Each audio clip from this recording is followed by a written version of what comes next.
Hello. Sorry we're 5 minutes late, but we're here. I'm still figuring out this live thing out. I'm getting better every time. And my son Kobe, my co my co-host until he's not, but hopefully he always will be. And today we're gonna discuss a well-documented time traveler. Let me adjust the camera a little. Which is? Okay, I'll give you. That's better. His name right now, and his name is. Thanks for the questions.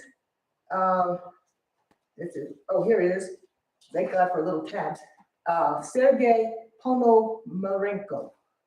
Where's he from? Russia? Ukraine. Ukraine? Yes. What year? Oh, what year? Oh, thanks. Keep the questions coming. This happened in 2006. Okay. And I did put up some pictures this time, as many as I could. Mm-hmm. And so I'll show you pictures. I'll get closer to the camera. Very cool. Yes. And he's once he landed in 2006 in Ukraine, of course, same place, but he came from. He was born 1932. Okay. And if he were alive, spoiler alert, he died. He would have been 91 this year. What year? He thought he was 26 at the time, and he thought it was April 23rd, 1958. Well, no, I mean, what year did he die? Died, let's see. Whoa, I have to go way ahead to find out. Okay, you're getting way ahead of me, Kobe, but that's okay. All right, here we go. Let's see, died. Sergei, and I'll see. Okay, and there we go. Okay, I'm getting it. You can do it. Yes, I can do it. I'm getting it. Right. All right, yeah, Well, he died in like in the 80s or something like that, 1980s. Wait, He was only in his 40s when he died. But then how did he come back? He died, but then how did he come to existence in 06? 06, probably something about, I think it's something to do with a paradox. We can go round and round. Okay, That cool. grandfather paradox thing going on here. That's what I think. Yes. And Mm-hmm. yes. Okay. And we'll continue with the story. All right, good. Yeah, he was confused and he had a camera around his neck. Why do you have a camera around his neck? Okay. Well, he had a drinking problem before he died. Well, I don't know. It sounds like a publicity stunt. It could be. And then he had this rare camera in him. They stopped producing the film in the 1970s. All right, cool. Oh, I'll show you a better picture of it. So you tell me. I actually both pictures. I'll show you. Oh, Okay, yeah. and It's not like Ukraine was stuck in the past and back in 06. No, but here he is. It was. This is the camera and the film he had Uh-huh. at the time. The film was brand new, and it's the Yashima Flex camera. I seen it advertised on eBay. Yoshima camera? Yeah. So is it from like the company Yoshima or something? Most likely, yes. Okay, so right here you go. So he was so he was confused, Uh-huh. and he handed. So a policeman found him, All right.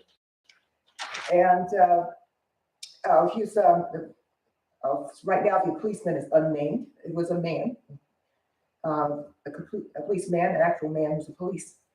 He was scared. He was lost. He was dressed in strange clothing. Okay. Uh-huh. And it belonged to another period of time. It's okay to be skeptical because we're open to both sides. You know, we're not going to I'm not taking one side or the other. I'm open to both sides.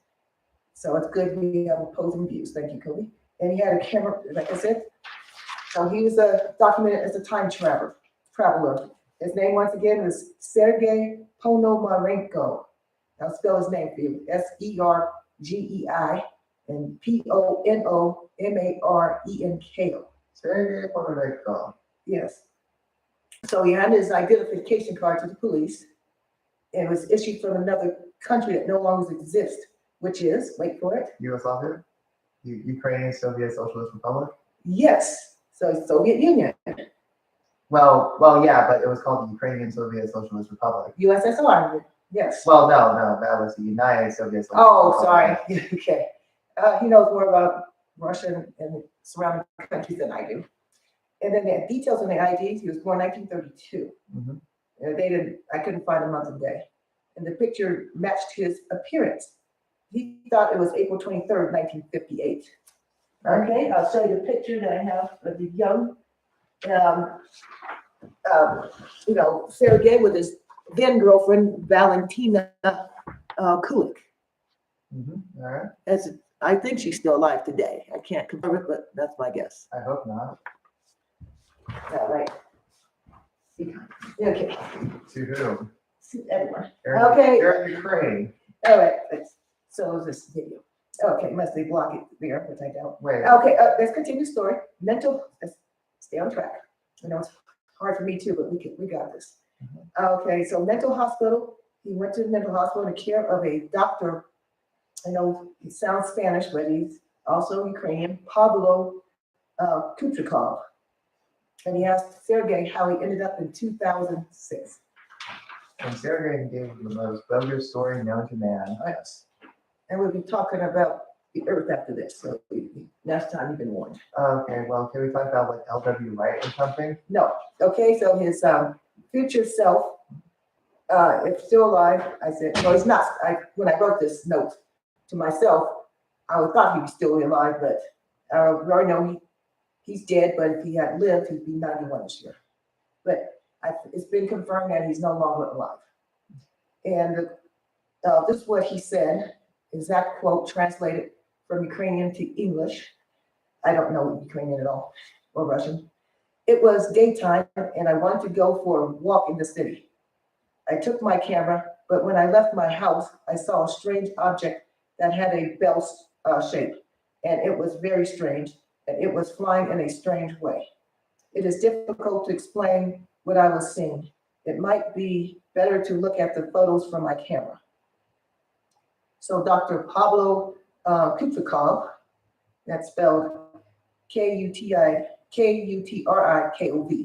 He looked at the camera, it was Yashima Flex camera.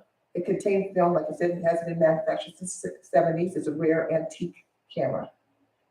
And then Dr. Kutrikov called a photography expert, and his name is Vadim Poizner, Poisner, and his first name is Vadim.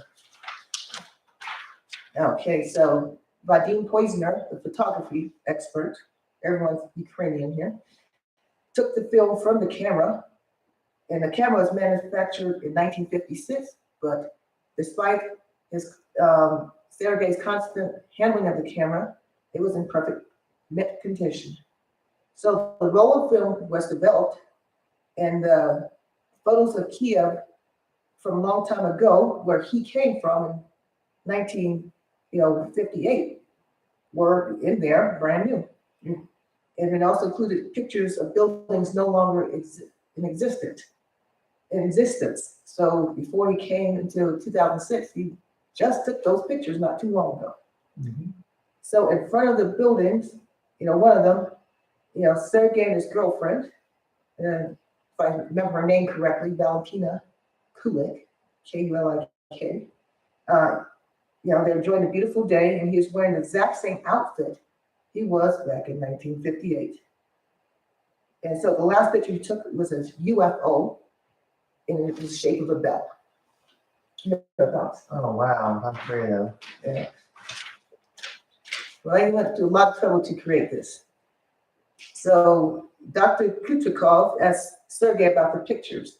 And once again, Sergei, and I quote him now, translated to English, "Now you are convinced that I am telling you the truth. I so far do not understand what this object is and how something like this happened to me at the same moment when I took the picture, and I went down to look at the camera, and somehow I showed up in this year, meaning 2006.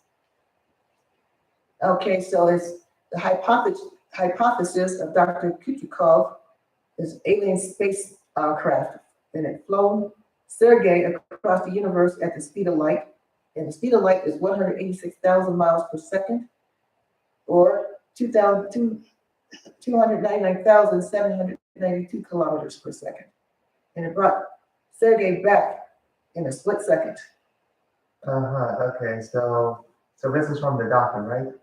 Oh yes, from his Dr. Kuchakov's his hypothesis, his educated guess. Okay, yeah, no wonder why from the Ukraine. Yes, and then this ties in with Albert Einstein's theory of relativity, and it's time dilation. And that time barely passed for Sergei. He was age 26 and put back on Earth 47 years later in 2006. So when he was so if he went through time the normal way in 2006, he should have been 47 years old because he came from April 23rd, 1958. And that theory comes from the movie. I wanted to watch it again before doing this live. Borat or something? No, Flight of the Navigator. Okay. Yeah, I seen the movie years ago. I really enjoyed it. It's a Disney movie, well made, in my personal opinion. I wanted to see it again before this live video, but I didn't have time. But I did, print up notes from Wikipedia. Love it or hate it. I didn't. I like it. And so the Flight of the Navigator theory.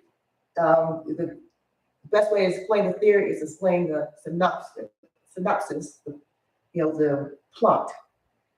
But here's a little fun facts about the movie. It was made in 1978.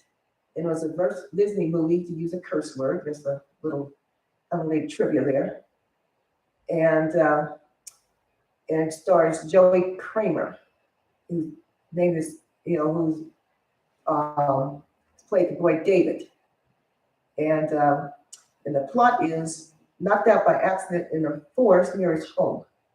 8 years have passed. He's welcomed home by his family. He goes to 1986. But he hasn't aged a day, but this rest of his family became 8 years older than him. Everyone in his family aged 8 years. Oh, really? Yes. I thought it was 9. So NASA's scientist, played by Howard Hessman, discovers a UFO nearby, and David unravels the mystery and rediscovers the life he lost. Okay, so the movie takes place in Fort Lauderdale, Florida. So when he's going to pick up his younger brother, who's 4 years younger, from a friend's house, it was 1978. Okay, how do you get knocked out? Okay, let's see. Oh, David walks, this is 1978, July 4th, 4th of July. He's 12 at the time, David. All right, cool. And the actual actor was around the same age when the movie was made. He walks through the woods to pick up his 8-year-old brother, Jeff. Okay, Jeff Kramer. They're the Kramer family from a friend's house. Okay. He falls into a ravine and is knocked unconscious. 8 years later, in 1986, it passes by from 1978 to 1986. His appearance matches the missing child poster because he's still 12 years old 8 years later because he didn't age because of time travel. He reunited with his parents and Jeff, his younger brother, who is 8 years older. So his brother Jeff is 16 and he was supposed to be 20. But he's still 12 and his brother became 16 years old and he stayed 12 years old. Oh, yes. And let's see, it was, and the actress originally Canadian from Vancouver, British Columbia. Oh, no. Yes. I'll just touch on the celebrity part, but I won't dwell on it. Let's just say he had a lot of personal problems after the film was made. Oh, the 12-year-old? Yeah, yes, the guy who played the part of David. Okay, fun? Yes. What happens when a child goes to Hollywood? I don't know what happened. They end up nuttier than Romanian. Okay, don't get us down from YouTube, please. Okay, stop. People make far worse things. Yeah, but I'm already in trouble with Facebook stuff. Okay. Okay, so Sergei Ponomarenko, he was declared missing in Kiev in 1960, and at the time he was 28 years old. So then And oh, at the end of the movie, he goes back to his original time, back to 1978, and everything's back to normal. Okay, so I recommend the movie. If you find it streaming, please watch it. You'll enjoy it. So it's probably on Disney Plus. Yes, it could be, or maybe it could. I think it's also on Amazon Prime. All right, so here, hospital security. They captured him when he entered his room, but they could never. There was no film of him ever leaving his room. There was only one way out of that room. The room had windows. The room window had bars, but he couldn't escape without being noticed. So how could he escape if the camera saw every inch of the room? They never found him. He just simply vanished. Okay, but the police did have his camera and photographs, and they still had more questions as well. Years later, they tracked down his girlfriend, who was, well, let's say she's in her 70s, but to put it into perspective, in 1976, in 2006, excuse me, she was 74 years old. So Sergei disappeared on April 23rd, 1958, at age 26. He returned home a few days later, and the exact same amount of time he had been in 2006. But he disappeared again in 1970s, but after that, he was never seen again. And then years after vanishing, Valentina, his ex-girlfriend, now, received a strange picture in the mail. Yeah, so the relationship just ran its course, and he was declared dead, so she did the smart thing by moving on. So she's a mother and grandmother, and probably even great-grandmother now, whether she's alive or not. Okay, so she got a strange photo in the mail, and it came from her ex-boyfriend, Sergei. And the note on the photo, wrote on the photo was from the year 2050. So if he had aged normally, he would have been 118 years old in 2050. It was an older Sergei with a mustache. The skyline is full of skyscrapers, futuristic skyscrapers. Oh, what is it? Like, is he in like Epcot or something? Could be. Oh, wow, I didn't know. Wow, so you really met with Walt Disney, man. Yeah. In 2050? Yeah. Man. He said he would return soon, but he never did. And this is mostly it was a show about this, but it was a show pretty much only in the Ukraine and surrounding areas. Never made it much out of Ukraine. So it was in Moldova? Not sure. Was it in Belarus? Belarus? I call it Belarus. Oh, that's fine. Okay, but was it in Russia? No, but I'll continue now. Okay, most information about Sergei was formed only on the show Aliens. So it was on the 1+1 channel and aired in 2012. There were 10 episodes in all. If you can find this show, it's episode 3. Okay. And it's called Time Traveler. Of course, we all in Russian. And the evidence is witnesses. Okay, the show is, and I'm going to talk about the show Aliens that this case was portrayed on. Okay, the theories, and as a disclaimer, is theories are not considered to be correct. And all images are recreation.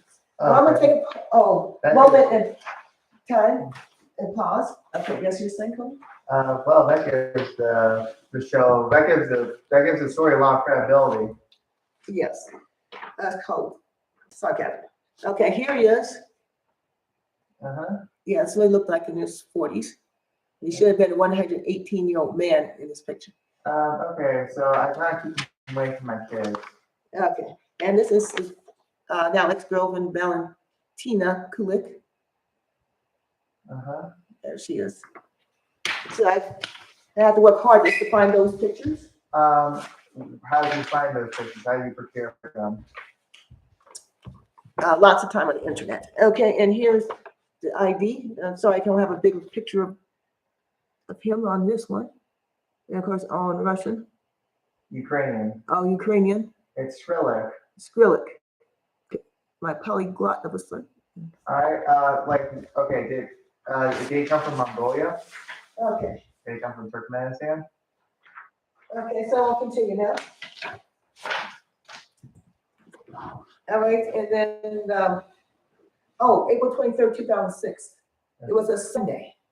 Mhm. Okay, so ID card was a stamp of Communist Youth League, but that's not the seal from that time period that he was from.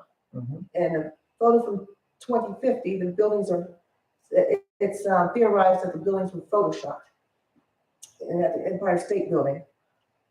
But then, of course, there's another theory that the ID photo and interview are real. Yeah. But where are the real ones if they do exist? Like, where do the fears come from? Some cat-crazed grandma who just learned how to use the internet? Oh, yeah. And a shout out to Joe Scott channel. Thank you, Joe Scott, for helping me get this information. Thanks to your research. So of course, this writer researched everywhere. Um, Joe Scott, who's a YouTuber, Mm-hmm. and his friend Jason, the writer, searched everywhere but found nothing.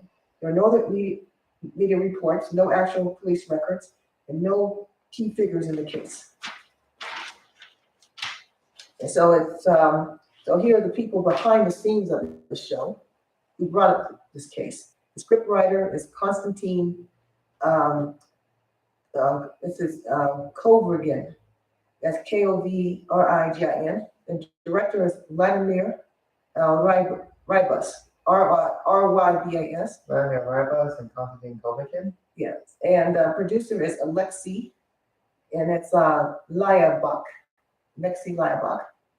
And then the executive producer is Oleg, and it's Rogza, Rogzha. And Oleg Rogza owns Channel 1+1. And Joe Scott tried to contact the staff of Aliens, but to no avail. So the conclusion is what Kobe's been saying all along, fiction. Well, the moment you said the first sentence, actually the first half of the sentence, I knew was bullshit. Okay. And there was a published paper in 2020 in September. Oh, yes. Okay. Go on. All right. So that's pretty much all about, Sergei. Sergei. Yeah. So this is, it's also from the Joe Scott channel. It's connected because it is, this next segment of ours is about time travel. Mm-hmm. All right. And so Joe Scott jumped from that story to this. I was so intrigued by his channel. I decided to, talk about this as well. Mm-hmm. Because we do is, talk about time in general here. Okay, so it's classical and quantum gravity, which is theory, analysis, and applications. Editor is Vincent R. Friganani, Frignanni. And so I guess the theory is traveling backwards in time is possible. So, of course, everything goes back to Albert Einstein's theory of relativity, calculations. Okay, and I quote, it's possible for an object in the universe to travel through space and time in a circular direction and end up back at the starting point. That's probably what happened to Sergei. Yes, Ponomarenko. Okay, and that equals a closed time-like curve. And your thoughts, Kobe, about Einstein this time? Well, I'm really curious. Just hear more about our boy Sergei here. Oh, yes. Would you like to add anything to it? So Sergei, just like all you fans, is a pretty good con artist. He could be. Okay, physicists paradoxes like grandfather paradox, as time traveler travels back to the past and kills a young version of their grandfather. Time travelers' parents weren't born, along with the time travelers themselves. If the time traveler was never born, how does the time traveler kill their grandfather? A vicious cycle. They don't. No, they probably don't. Okay, so they could you could use an analogy of the billiard table, better known as a pool table. You push one ball away from position X. It goes around the table and hits the other balls in a particular pattern. Are you a stripes or solid person? I am solid. Actually, I'm a solid man too, but I guess I have to pick stripes. Okay. He's good at playing billiards. Okay, and then even if the balls, that's every ball, pattern is messed with at some point during its journey, interactions with the other balls, future interactions with the other balls can actually correct its path. The original ball path. Why is the 8 ball in the middle? Oh, I don't know. It doesn't matter in this theory. Well, yeah, but the 8 ball, you don't want to mess with the 8 ball. No, it's not about the game of pool. It's about the grandfather paradox. Well, yes, but I'm annoyed by how you arrange the balls. Oh, that's okay. It's not about the balls. But okay, It is. let's continue with this theory. Is you have balls and you have the perfect upside down triangle. Then you hit the balls. So that means you push one ball away from its position, probably that white ball, and it goes around the table and hits other balls. So the cue ball? Yes, and I'll repeat, even if the balls, that's every ball, on the pool table, pattern is messed with at some point during its journey, future interactions with the other balls can actually correct its path. Yes. So the original ball will return to position X, original position, at the same speed it would have if the original ball hadn't been interfered with. So like the speed never changes.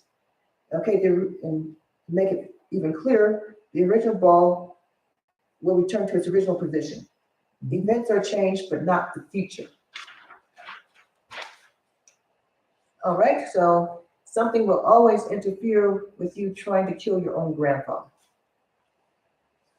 Like what? Some contrived semi-truck? Or or you just get distracted. It's like, ooh, an event. No.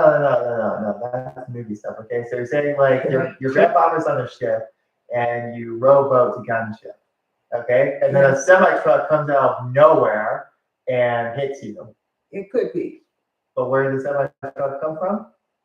I have no idea. Where did it come from? Well, was it skiing on the ocean like Jesus Christ?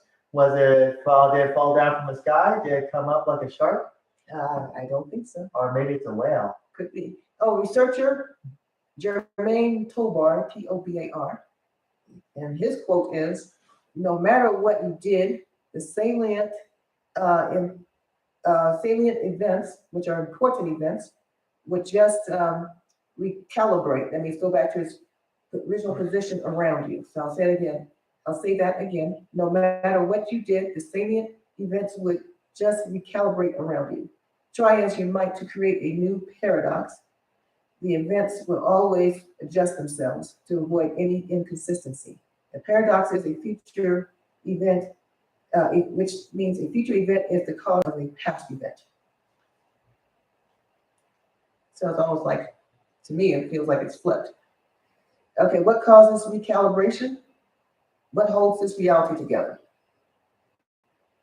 No one seems to know, but do you know? How can you break it in the first place? Ooh, that's the question that remains a mystery. Well, yeah. Well, I wasn't really worried about the question if you can't break it. That's true. Okay, so we have fundamental quantum force, and that's strong, weak, electromagnetic gravitational, force. That's over many different ranges and have different strengths. And remember the Matrix? Yeah, that movie sucked. Okay, but the Matrix is a place where something originates, develops, or takes form. Well, I mean, I kind of wish the Wachowskis mutilated themselves earlier, but that's just my opinion. Okay, yes, there's a lot of movies about time travel, matrices, and all that. Oh, here's an example of a matrix or matrices. Okay, A and B are real numbers, and B is not equal to 0. Yeah, so it'll be like equivalent of a math problem saying 2 times 2. Well, So A can be 2 and B can be 2. Have you read a mathematical group? No, because I'm not a real math person. Well, you should. Okay. Oh, then we have the Mahabharata, which is Mahabharata. That's the ancient Sanskrit. Those are ancient Sanskrit poems about time travel. Where is Mahabharata? I don't know. Sounds like India to me. Okay, yeah, it does sound Indian because it sounds a bit stupid. Okay, that's enough about that. Let's continue. All right, time is the most insidious force of our lives. Mm-hmm. Insidious is subtle. It means not obvious. Well, why is it insidious? That's a good question. Why is it insidious? Well, you tell me. I'm trying to tell you. I don't know. I guess when time passes, sometimes you don't really notice. Wait, really? Yeah. Wait, then does the sun go down? Does the moon come up? But when you're having fun, you sometimes don't think about it. It's like, where did the time go? That's where the expression comes from. Well, every time I watch Captain Planet, I always go like, when is it going to end? Same. But time, another quote is, time marches on, it never stops. Uh-huh. We are always at time's mercy and we cannot escape its grip. Oh, uh-huh. Yeah, I get that. Okay, that sounds really pseudo-intellectual. And there's this is more from the Joe Scott channel. And this is Lisa Yazek, Yazek, from Life Science. This is from 2022. Where's she from? She's a professor in science. Yes, this is real science fiction studies at Georgia's Institute of Technology in Atlanta. She's in Atlanta? Yeah. Oh, well, with a name like that, I thought she was in Georgia. Okay, Atlanta, Georgia. Okay, so her quote is from Time Travel Tales. Mm-hmm. Okay, let us imagine that we can break free from the grip of linear time. Okay. Linear time is continuous and broken. All right. Uh-huh. And somehow get a new perspective on the human experience, either our own or humanity as a whole. Mm-hmm. Okay, so I'll continue on the definition of linear time. It's continuous, it's unbroken. All right. Slow down time just for yourself, nearly freezing yourself deep in the gravity well of a black hole. Uh-huh. So watch things go past you. You still exist at each moment. All right. Awesome. Yeah. So past you go at remarkable speed.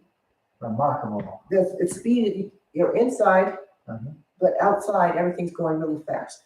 All right, cool. It's linear time travel. It means you go forward, not backwards. Oh, wait, that's what linear means? Yes. You Never know. Somebody may not know. Like who? I don't know, but Bob from Cambodia? could be. But okay, next we're going to talk about solution to the grandfather paradox. This is from the Minute Physics channel. Thank you, Minute Physics channel. Actually, old gay people. Okay. Time Actually, only. it is true though. Ignore him, Minute Physics. Ignore him, Minute Physics. Aren't the two people in charge of the channel actually gay? I don't know. Okay, just continue with this. Mm-hmm. I'm glad we're making this a comedy skit on top of that. Okay, so if they're bored, they'll laugh themselves asleep. Okay, so time only moves in one direction, forward. Mm-hmm. Okay, and this is from the Minute Physics channel. Right. What if you killed your grandfather when he was a child? I think that's ASAP science. It could be. And here's the quote. That quote from Minute Physics. Your father or mother wouldn't have been born, so you wouldn't have been born, so you wouldn't be able to go back in time to kill your grandfather. All right. Uh-huh. Okay, that's the physics problem. Now the physics solution, the simplest, is, I quote Minute Physics, when you go back in time, you're not actually going back into your own history, but a copy of everything you do there influences the new alternate future of that universe, not your own past. So you're avoiding that paradox. Okay, so it should be on Veritasium because he would be way better at presenting us. Okay. Do you know Veritasium? You know, but I love having him as a co-host. Or I'll be his co-host. I don't think he would take you. That's okay. I'll take me. All right, and then another quote is, if what you do when you go back in time actually influences your own past, and the effects of your time travel do loop back to the present, future, past, follow the paradoxical timeline through beyond its paradoxical conclusion. Okay, so, but here's the thing, how do we go back in time? Remember that from last week, we talked about that tube thing? Well, yeah, but that's not proven. No, it isn't. Has anyone done it? No, so there's no proof about how you can go back in time. All right, then why are we worrying about this if we have no idea? Because it's, to me, it's, Well, this is all theoretical. Okay. I like theories. Okay, so two in hypothetical situations. All right, two entangled histories happening in parallel, and that's quantum superstition. No, that's not superstition, but quantum superposition. I'll say that again. Quantum superposition and double split experiment, many properties of atoms and molecules, fusion in the sun's core, etc. So parallel. So once again, the quote: two entangled histories happening in parallel. The subatomic particles, which are protons, neutrons, and electrons. All right, cool. Okay, another solution to the grandfather paradox. All right. So the grandfathers, if the grandfather's alive, you're alive. If the grandfather's dead, you're dead. So in other words, for example, I'll use myself as an example. I'm born and able to go back in time to kill my grandfather and not born at the same time. So you just vanish? It could. And So this looping timeline is consistent and there's no paradox, so nothing overlaps. It's like side right going on forever, like a number line. a number line? What's Yeah. a number line? Okay, and so logically consistent does not equal existence. But you didn't explain what's a number line. You know that's a line with numbers on it, there's zero in the middle, and it goes on forever on the right side and the left side. Does that mean it's linear? I think so. Well, I don't know what linear means. Yes, you do. Okay, but time can be twisted though. Twisted into what? Twizzler? It could be. All right. If you have a grandfather alive in one world and a grandfather dead in another world, the world where you are born and the world where you were not born can occur simultaneously at the same time. It's like side by side, these two worlds, But and they never meet. Well, how would the universe know that you would be placed in another place? Like, how would it know that? So many unanswered questions, maybe. One day when someone who's watching this video It's will answer. It sounds like somebody on, like, I don't know, Yahoo Answers came up with it and people took it seriously. It could be. Okay, so I'm glad you brought the number line. How did you know I had one? Mm-hmm. In the middle of the number line, you like the equivalent of zero, which is neither positive nor negative. That's the present. Uh-huh. If you go left and right, they're both infinite. The left infinite, the right infinite. Uh-huh. So you go left, you're going to the past. You go right, you go to the future. Well, what if it's the other way around? It could be. Well, yeah, but what if it's like up and down? Okay, go up and go to the future, and go down, go to the past. What if it's in the 4D space? I'm not sure. That's a higher math than I can think of. You're not a topologist? No. You want to be a topologist? I will have to take a geography and geology eventually, so yes. Well, no, that's not topology. No, is it? I need to drink my tea. Yeah, well, It's okay. green tea, plain. All right, tell me what topology is. I'm not sure. What is it? The study of spatial stuff. Interesting. Okay, so in other words, let's say a man travels in time. We'll start with that. And then man creates new timeline by killing grandfather. But why are the arrows the wrong way? I don't know. You'll make the right way for me later. Well, yeah. Okay. But these arrows are green and they go that way, but the brown arrow goes this way. Okay. So how does that work? So should it start there? Minute physics. I copied it from them. Okay, so the grandfathers. So if we go one direction, the grandfather's alive. The father is born. The man is born. Now we're going back to where we started. Man travels in time. Man creates a new timeline by killing grandfather.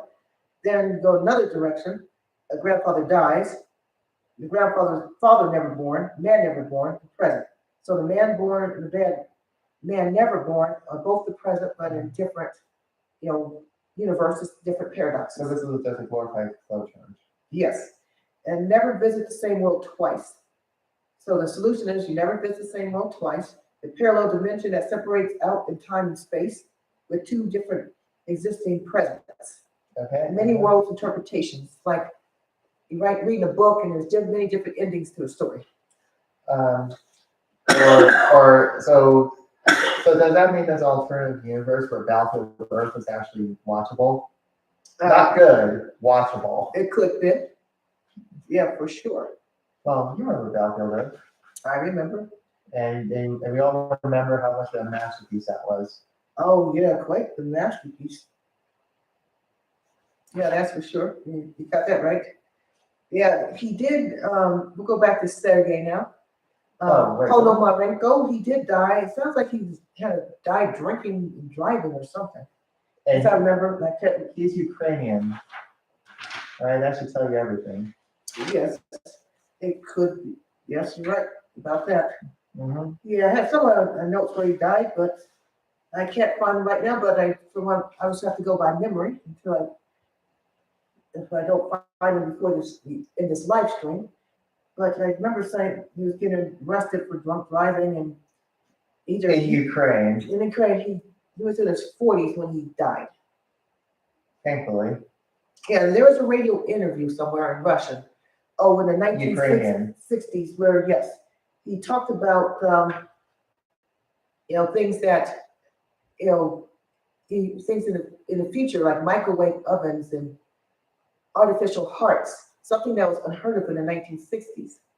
Showed as proof that he was there because in 1960 nobody would ever know that. People were conceptualizing artificial hearts. Yeah, but if anyone could find that interview, especially translated to English. And also, when you said it was in Russian. Please send it to me. Is it Russian or Ukrainian? It could be most likely Ukrainian. Okay, well then why do you say Russian? Just I can't tell the difference because I'm not learning any of those languages. Well, why are you conflating the two? I am not sure why. You can tell by if you know their ethnicity, then it's safe to assume that they're speaking their native language. Yeah, that's true. So let's continue. That's about the language thing. Ethnicity. Ethnicity thing. Okay, so but I remember writing notes about when he died, but so he did die. I know that for a fact. If I find nothing else before this live stream ends, you can take away that he is no longer alive. Okay. So no point in searching for him because he died many years ago. The camera was worth more than him. Most likely. Yes. And so I'm trying to find in my notes here about 1986. Yeah, it could have been. So we'll go back to what I said before about him. Gorbachev was in charge of the USSR. He was declared missing in Kiev in 1960 when he was 28 years old. All right. Yes. And here's actually a picture in the mail. Okay. Uh-huh. All right, and evidence of witnesses. All right, yeah, the witnesses are just full of crap. Like we're doing a recap. All impromptu right. One, of course. All right, and come on. Okay. I guess I just don't. I thought I wrote notes on it, but I'll probably find it after it's over. But I guess I could. Okay, well, come on, you got memory. Yes, I do. Everything, right? Yeah, that's true. Exactly. All right, and here's another thing. All right. Tell us. I will tell it. Okay, let me go back to. I have extra notes here, so we can continue the live stream. Okay. Get past last week's notes. All right, and then got wormhole, did that last week. That's on our previous video from last week. Okay, here we go. This is the Johnny Harris channel. Okay, I somehow forgot to bookmark it. It's about Greenwich time. Why Britain is the center of the world. I wonder why. Maybe it had an Well, empire. Yep, that's the spoiler alert, just right there. That part. It's a Johnny Harris channel, and he did this on November 22nd, 2019. And there's a poles, 9-degree North Pole and 9-degree South Pole. 0 degrees on the map. Thank you, Johnny Harris. Corresponding line equals the center of the world, which is Britain. And the Earth is divided into lines. Oh, really? I wonder Yes. why. For time zones? Some lines are curved, some lines are straight. Or, Or, or, we're going to talk about flat Earth and round Earth after this. Okay, so the latitude is horizontal and the longitude is vertical, and longitude at 0 point. The lines have a number associated with them.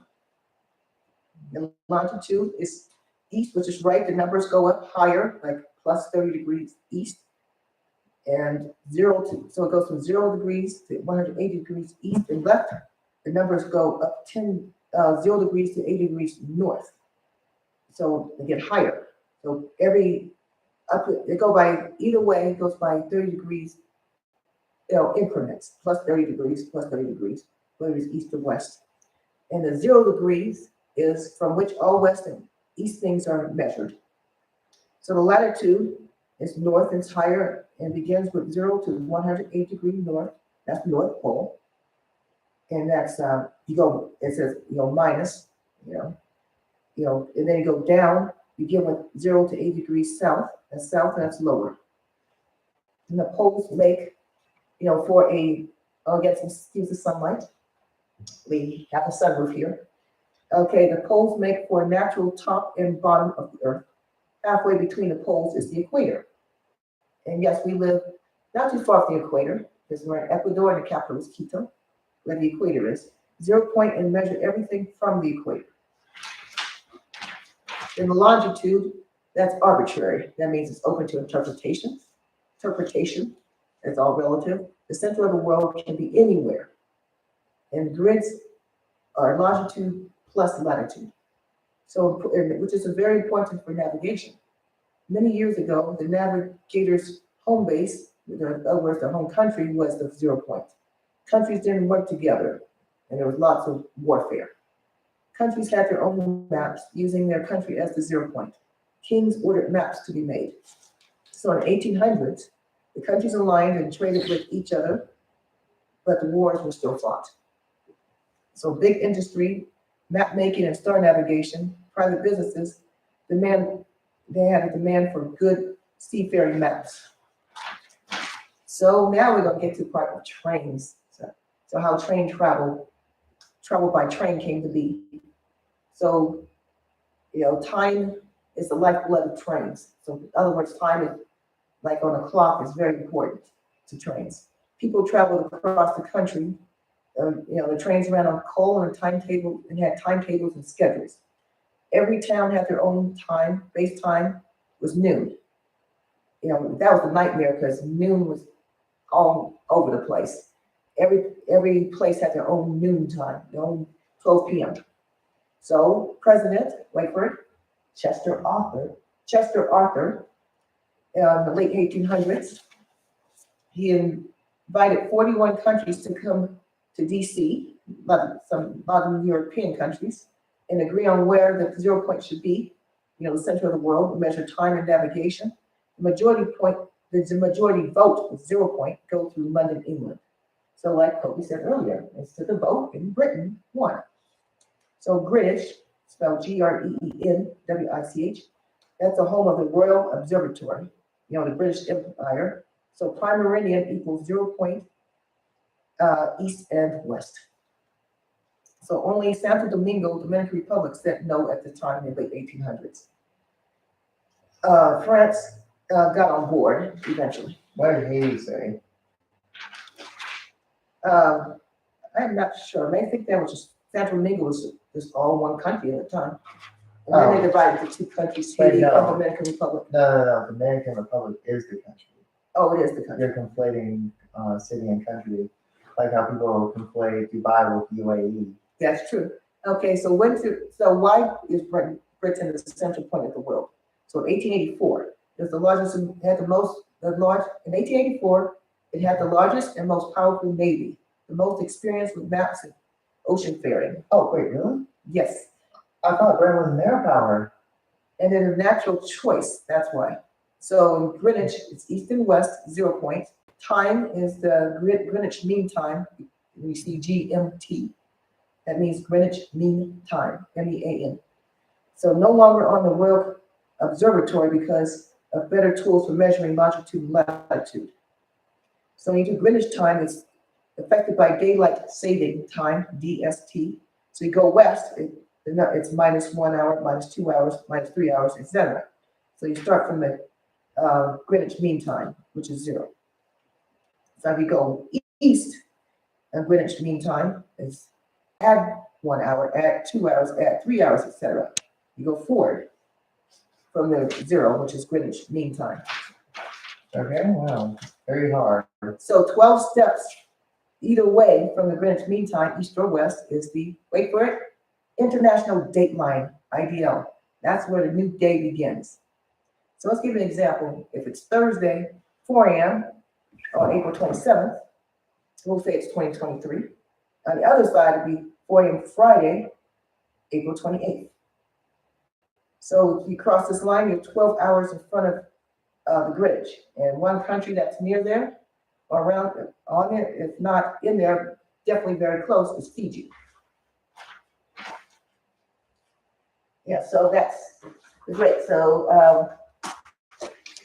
and here we are. Now we're gonna get into the planet Earth.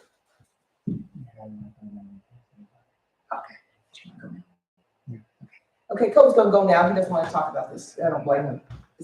It can be a delicate subject. So I'll continue. Thank you, Kobe. Okay, so we're gonna start we're gonna talk about flat Earth first. Okay, and I'm trying to give a balanced view, as balanced a view as possible between flat Earth and round Earth. Okay, so I'll be objective as possible and give respect to both sides of the issue, as much respect as I can possibly give for both sides. Okay, so and I got my first source for flat Earth. I did to flat earthers. I did the best I can to give you a fair shake here.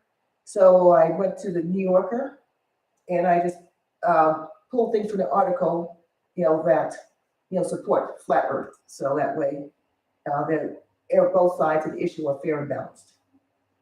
So I got this from from the New Yorker, online newspaper. So the article once again is looking for life on a flat Earth.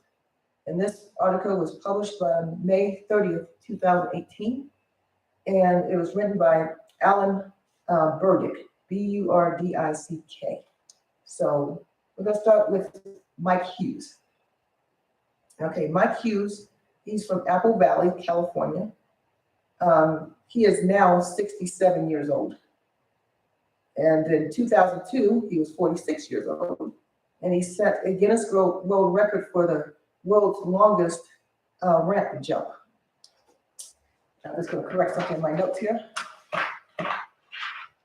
Okay, world longest ramp jump. And that was 103 feet in a stretch Lincoln Town Car, also known as a limousine. What he is most well known for, though, is that he believes the Earth is flat. If the Earth is flat, but he believes the Earth's flat, but he's still hoping, as at the time of this video, to go into space to prove that it is flat. So he converted to believing in flat Earth in 2017 because of the Infinite Plane Society. Okay, so spoiler alert, they're not affiliated with Flat Earth Society. So they both believe in flat Earth, but they have different theories of flat Earth, which you'll learn later in this video. Okay, so the Daily Plane, PLANE, like something flat like a plane, is a flat Earth information site. So Mike Hughes continues to make plans to explore space. The Flat Earth Conference was founded around, or if not in 2017, around there. Meetings are annual and in a suburb of North Carolina, at least that year it was. They do change locations yearly, and it usually lasts 2 days, this conference. And we talk about a guy, he's African American, his name is Darryl Marble, Darryle.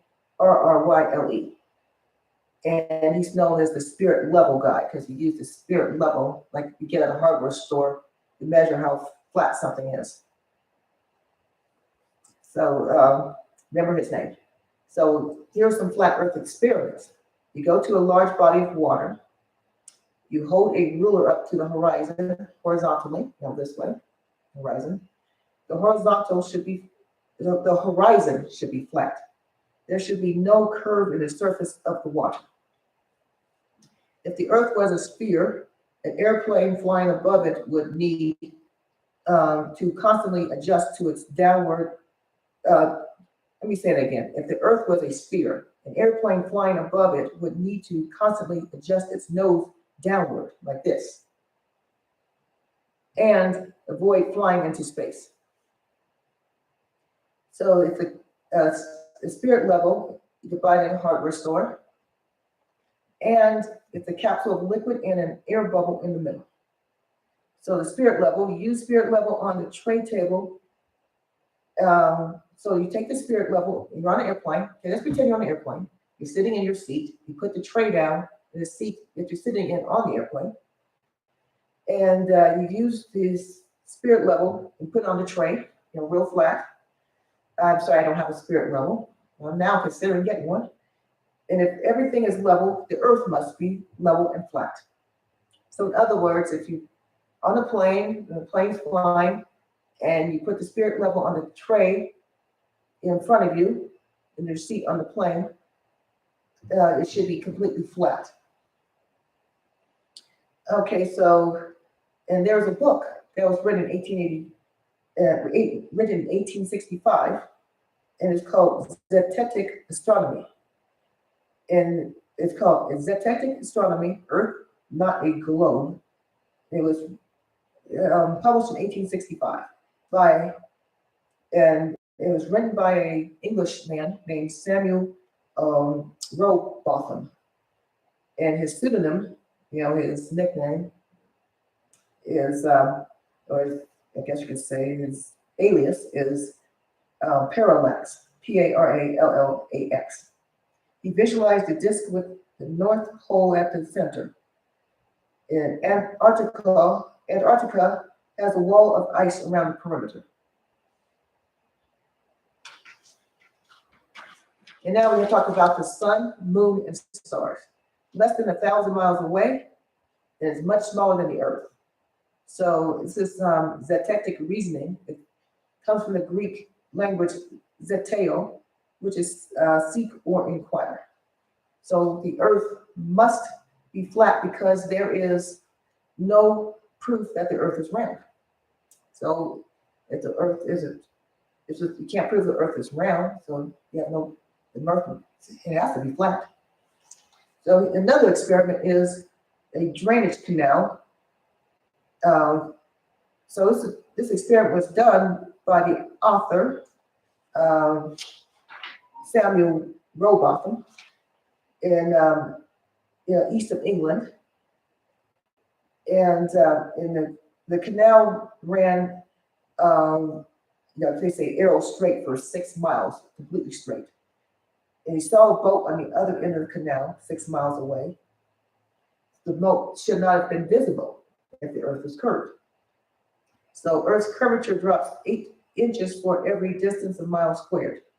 So this object, this boat should have, 6 miles away, should have been 24 feet below the sight line.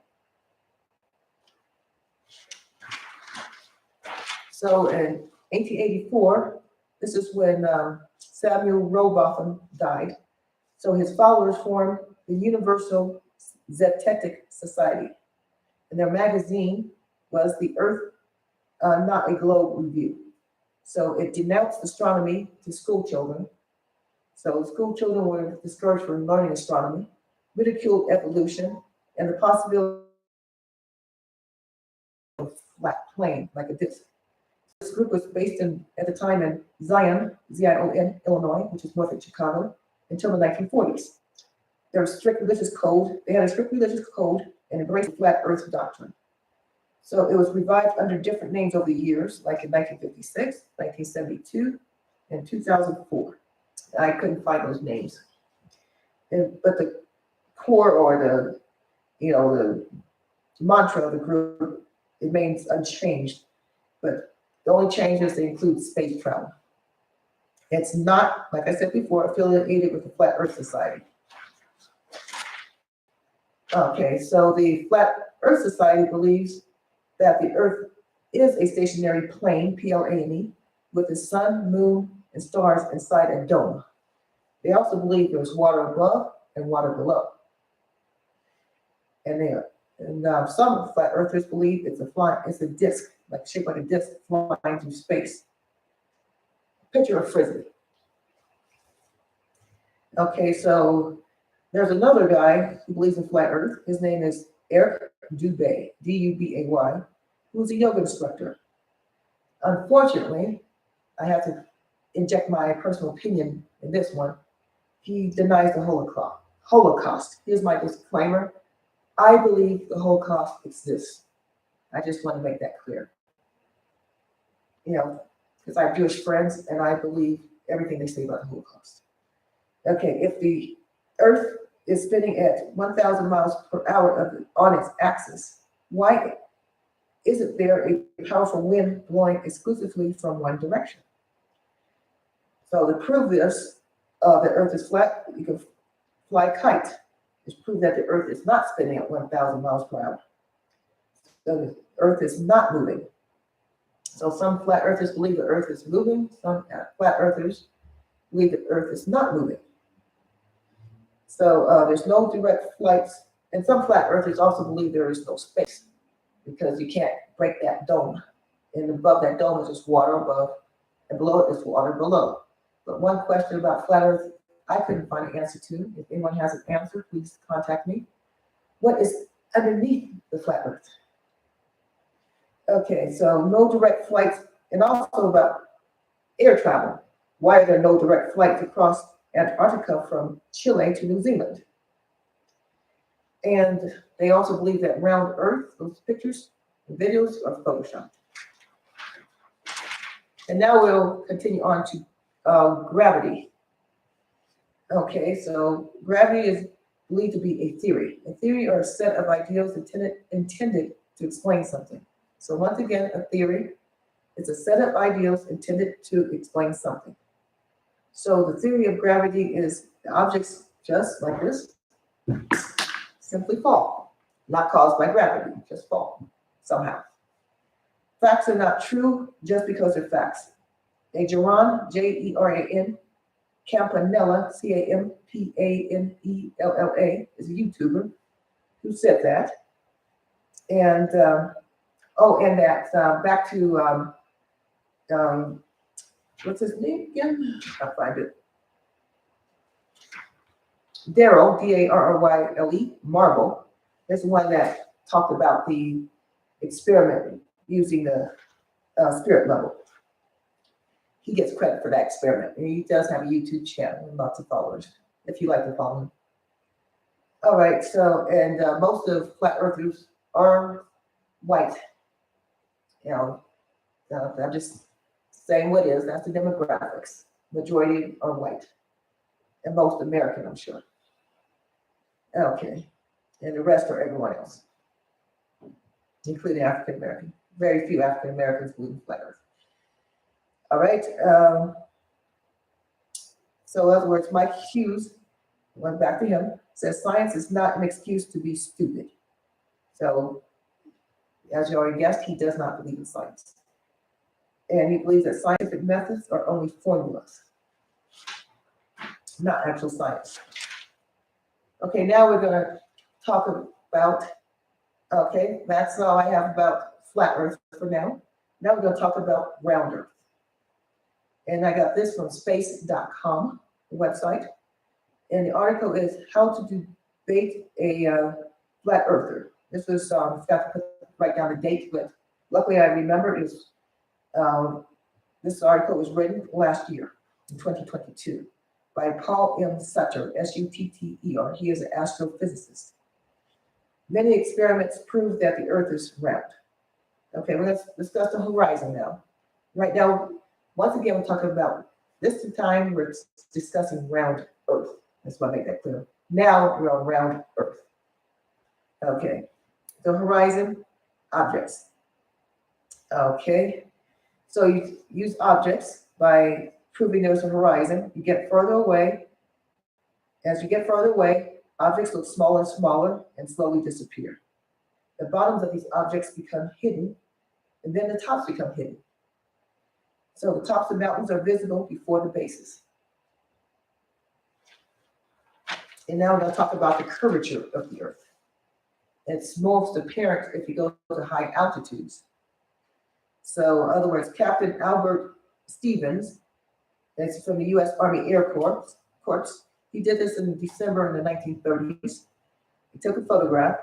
He was flying at 21,000 feet, which is 6,400 meters above Villa, V-I-L-L-A, Villa Mercedes, V-I-L-L-A, M-E-R-C-E-D-E-S, Argentina. So he was above the Andes Mountains, which are 270, and there were 270, okay, the Andes Mountains were 287 miles, which is 462 kilometers away. That's taller than an airplane's altitude, lay below the horizon. And the picture is a white horizon line, so so you can see it more clearly. I'm sorry, I wasn't able to get a picture of this in time. But feel free to look at the picture yourself if you want to show me. I'd love to see it.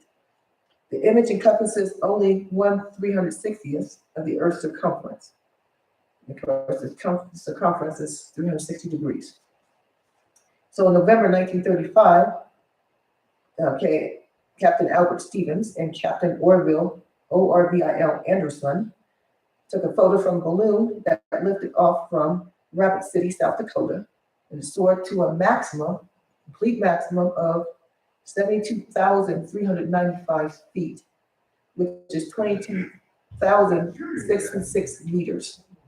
And that's the boundary up in the sky of the troposphere and the stratosphere. So that's above the sky that we see, again, where the air is not, very breathable. You can't breathe up there very well. And it starts being dark up there. So boundary and actual curvature of the Earth, you can see that from, that altitude, once again, of 72,395 feet or 22,066 meters. And that's the troposphere, stratosphere boundary. That's where you see the actual curvature of the Earth.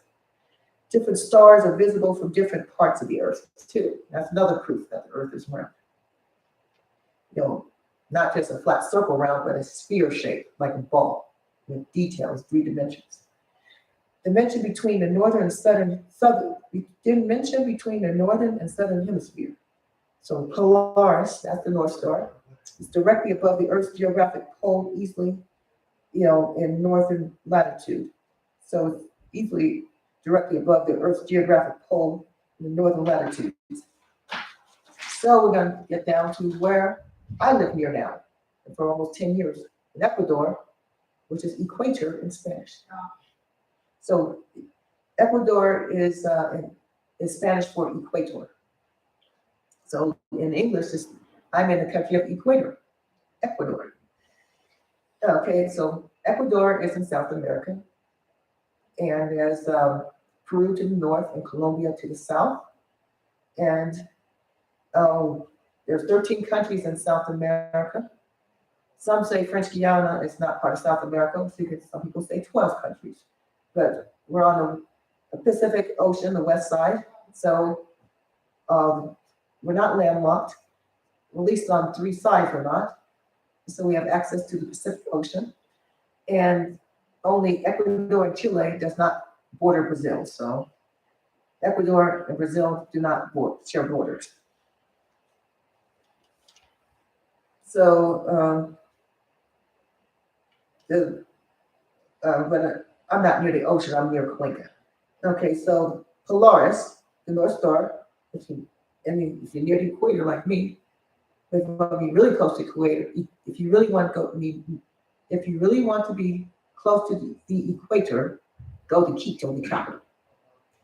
All right, so I'm closer to Cuenca, which is not the capital, but another beautiful city. All right, sinks lower, Polaris North Star sinks lower and lower towards the horizon. Once the horizon is crossed, the North Star cannot be seen at all. It's blocked by the curve of the Earth. So now we're going to talk about the lunar eclipse. Earth passes between the sun and the moon, allowing Earth to cast its shadow on the moon.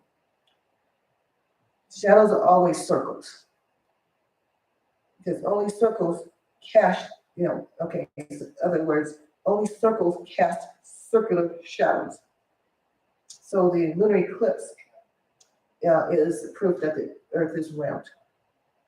Because only if the Earth was a disk, how could it, unless it goes on its side, but the disk stays flat, how can it completely, if it's really flat, then how can it completely block, this moon, which is round?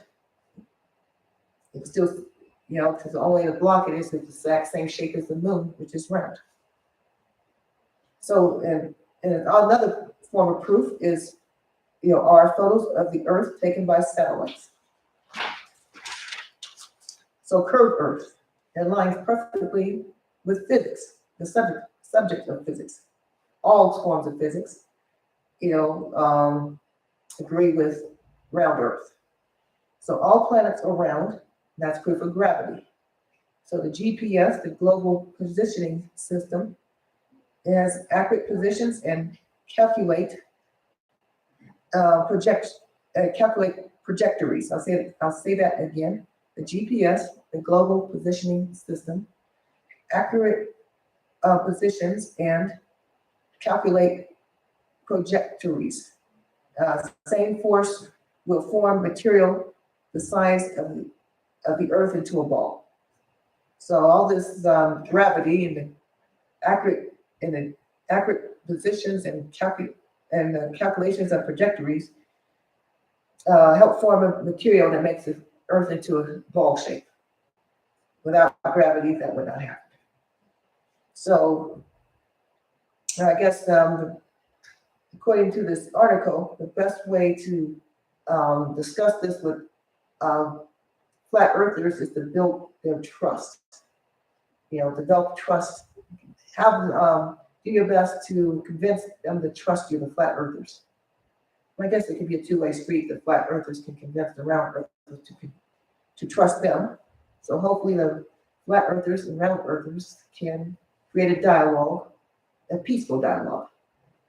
And if necessary, even agree to disagree. And even still be friends and buy each other a beer or whatever. So that's my conclusion. I'll be back in 2-ish weeks. I plan to do another vodcast with a V, because I'm doing a video, around the 18th of May, which is also a Thursday. So not on the 18th, around the 18th. Well, thank you for enjoying this video. And if you couldn't see me live, I'm glad you were enjoying this video now. I'm not sure what I'll discuss, but I'll type it in there. Oh, and please subscribe to my channel and also support me on Patreon. Please give me a minimum of $1 a month. That'd be great. $1 or more a month would be wonderful. So in the link in this video is my Patreon, and please subscribe to my channel so you can follow everything that I do on this channel. I like to have a variety of subjects, but as long as people are interested, or at least I'm interested, I'll keep discussing anything to do with time, because I recently developed a fascination with the subject of physics. I'm not sure why. Majoring in liberal studies at Oregon State and minoring in Japanese language somehow.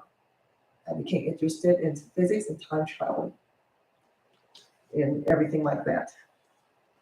I'm going for my Bachelor of Arts, which I plan on, obtaining in spring of 2025. I'm 59 years old, and I'll be 61 when I get my Bachelor's of Arts. I already got my, at Los Angeles Pierce College in Woodland Hills, California, back in 1997, spring of 1997, I received my Associate in Arts in General Studies. So thank you for listening. And proof that you're never too old to pursue your dreams and passions. And you saw my son Kobe. He is 21 years old. And his passion is going to Japan and living and getting married, raising a family there, and pursuing his dream of attending a trade school in Japan and learning about technology. He's very good with computers and game design and all that. So hopefully he'll be living there when he's 22 years old, which is next year. All right, just will keep you posted on all that. My husband is also a very intelligent man, Randy Kimmick. He's 72 years old. And he's a believer in flat earth, and that's okay. And he's also, very good at math, and he's a wonderful songwriter. And he sings his own songs. He writes his own songs, which is not easy. I couldn't write my own song to save my own life.